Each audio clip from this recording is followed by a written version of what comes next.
Magandang araw sa ating lahat. Share ko lang itong maikling video na to sa ating mga kapwa technician na hindi lang nakakalam na kapag ang ganitong class ng rep ni customer ay hindi daw lumalamig kaya in-unplug na lang nila.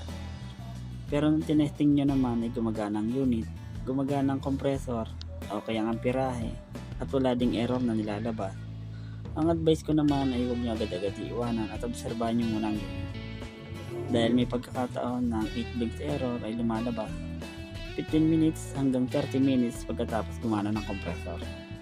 Bali, itong video na to ay karagdagang advice na lang dun sa nakaraang video natin na patungkol sa 8 blinks error. Yun lang at maraming salamat po.